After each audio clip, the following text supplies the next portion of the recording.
Esselamu Aleyküm ve Rahmetullahi ve Berekatuhu. Əziz və dəyərli müsəlmanlar, dəyərli dinləyicilər, ilk öncə özümə, sonrasını hər birinizə uca və böyük olan Rəbbimizdən haqq təqvası ilə qorxmağı nəsihət edirəm.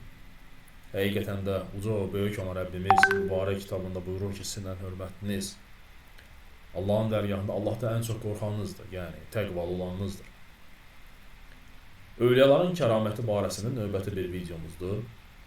Hər zaman olduğu kimi paylaşmağı, bölüşməyi yaddan çıxarmayın, dəyərli dinləyicilər.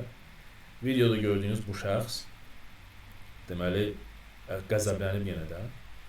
Deyir ki, mən bir hədis söyləyirəm və mənə deyirlər ki, bəs bunun qaynağı harada?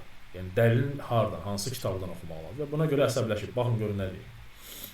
Bir hadis-i şerif söylüyorsa hemen diyor ki, kaynağı nedir? Kaynağını söylesem bulacak mısın? Senin evinde kaynak var mı? Utanmıyor musun soruyorsun kaynak. Ya bir insan Allah'tan utanır ya. Yani böyle konuşayım da laf da olsun. Ya işte böyle diyoruz. Bağırmayacağız. Zaten ben hastayım.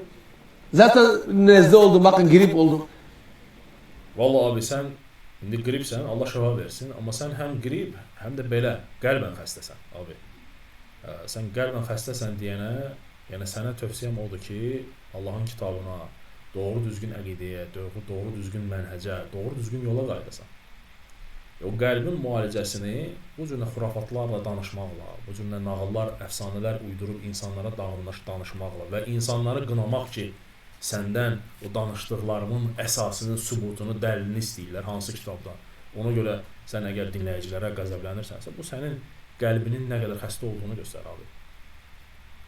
Həqiqətən də biz Peyğəmbər sallallahu aleyhi ve sellemin sahabələrin həyatına, tabilərin həyatına baxanda görürük ki, onlar insanlardan dəlil, sübut tələb edirlər.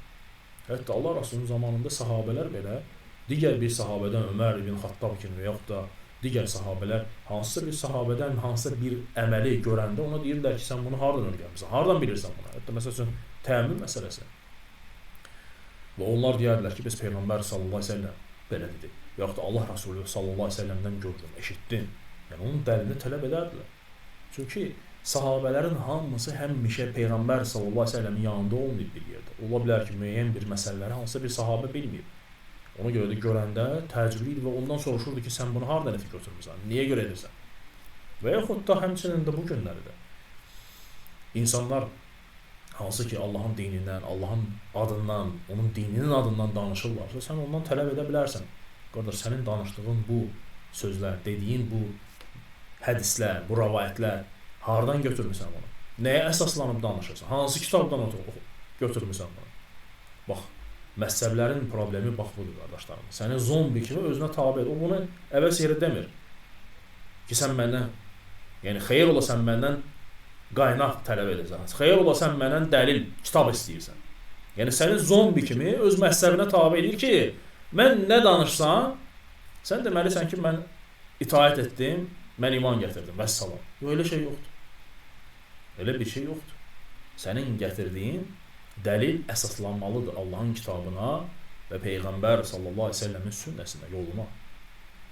Necə ki, bunu biz baxsaq 4 məzhəb alimlərinə, İmam Əbu Hanifə olsun, İmam Şafi olsun, İmam Məlik olsun, İmam Əhməd olsun, hər birisi deyirdilər ki, biz bir bəşərik.